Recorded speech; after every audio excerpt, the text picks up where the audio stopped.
राष्ट्रीय स्वयंसेवक संघ जनकल्याण समिती महाराष्ट्र प्रांत आणि केअरिंग फॉर किडनी सहाय्यता गट सादर करत आहे किडनीविषयी सर्व काही. नमस्कार. या भागात आपण ट्रान्सप्लांट नंतरची काळजी यासंबंधीची माहिती घेऊयात.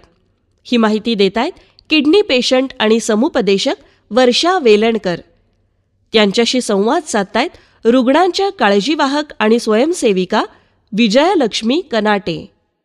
किडनी ट्रान्सप्लांट हा किडनी रुग्णांच्या आयुष्यातला फार फार महत्वाचा आणि मोठा टप्पा आहे. अगदी बरोबर.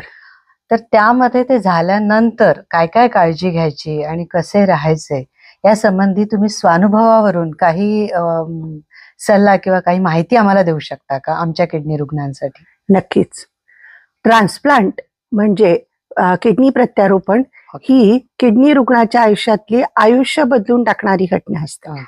कारण ट्रान्सप्लांट नंतर डायलिसिस हे बंद होणार असतं आणि डायलिसिस बंद होणार म्हणजे रुग्णाला नियर टू नॉर्मल लाईफ जगता येण्याची संधी मिळते. त्यातल्या त्यात आणखी एक गोष्ट होते ती म्हणजे थोडं का होईना पण जास्त पाणी पिता येतं आणि तो खूप आनंदाचा क्षण असतो त्यांच्यासाठी. पण सगळं आयुष्य पूर्ववत होत नाही. पण ही गोष्ट मनात आणणे म्हणजे नकारात्मकता नाही, तर हे सत्याला सामोरं जाणं आहे की पूर्ण आयुष्य नॉर्मल होत नाही, पण इतक्या गोष्टी नॉर्मल होतात की त्यांनी आनंदच रुग्णाच्या जीवनात येतो.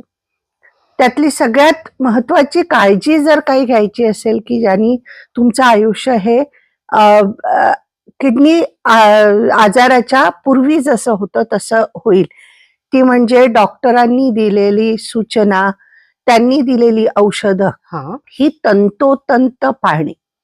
काही औषधं अशी असतात जी किडनी ट्रान्सप्लांट नंतर घ्यायची असतात ज्याच्या वेळा अजिबात चुकवता येत नाही. ते अलार्म लावूनच घ्यावं लागतं. त्यामुळे त्याबाबत इतकी काळजी घेणं आवश्यक आहे की रुग्णांच्या केअरटेकरनी सुद्धा त्याच्याकडे लक्ष दिलं पाहिजे. आणखी एक बाब म्हणजे आपली इम्युनिटी ही कमी केलेली असते रुग्णाची. तर त्या कंडिशन मध्ये हायजीन ही जी गोष्ट आहे म्हणजे स्वच्छता, ती फार फार त्याच्याबद्दल केअरफुल राहणं, काळजी घेणं खूप आवश्यक असतं. त्यात वॉशरूमचं स्वच्छता, बेडची स्वच्छता आणि रुग्णाच्या अन्नाची, आहार विहाराची, या सगळ्या गोष्टींची काळजी घेणं खूप गरजेचं असतं. ताजं अन्न खाणे, शिळ्या अन्नाचा अजिबात स्पर्श न करणे, त्याच्यानंतर दर दिवशी त्याची रुग्णाची खोली स्वच्छ करणे आणि बाथरूम स्वच्छ करणे या गोष्टी काटेकोरपणे पाळाव्या लागतात. आणि डॉक्टरांनी दिलेली प्रत्येक सूचना जर अंमलात आणली तर ट्रान्सप्लांट नंतरचं लाईफ हे खूप छान जगल्या जाऊ शकतं. आणि कोविडनी आपल्याला एक गोष्ट खूप शिकवलेली आहे ती म्हणजे मास्क. मास्कचा वापर हा किडनी ट्रान्सप्लांट झालेल्या रुग्णासाठी अत्यंत गरजेचा आहे. तसंही जरीही संसर्ग होणार नसेल अशा परिस्थितीत तुम्ही असाल तरीही मास्क वापरला तर वायू प्रदूषणापासून पण रुग्णाचं संरक्षण होऊ शकतं. म्हणून या सगळ्या गोष्टींचं जर पालन केलं, प्राथमिक गोष्टी, बाकी तर खूप डिटेल्स आहेत, पण या गोष्टींचं जरी पालन केलं तरी आयुष्य खूप छान जाऊ शकतं. असं वा वा ताई, तुम्ही फारच व्यवस्थित आणि खूप मुद्देसूद अशी ती माहिती दिलेली आहे. तर मी आपल्या किडनी रुग्ण मित्रमैत्रिणींना सांगेन की यांनी सांगितल्याप्रमाणे आपल्या आहार विहाराची, औषधाची पूर्ण काळजी घ्या. आणि हो, सगळ्यात महत्वाचं म्हणजे हायजीन मात्र नीट पाळा. ते खूप गरजेचं आहे तुमच्या नंतरच्या चांगल्या आयुष्यासाठी. धन्यवाद. नमस्कार.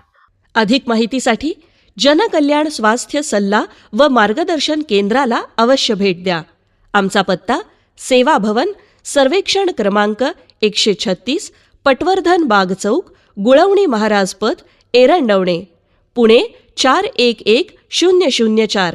संपर्क क्रमांक 94 23 50 02 36, 94 23 50 02 36, 942350 0236.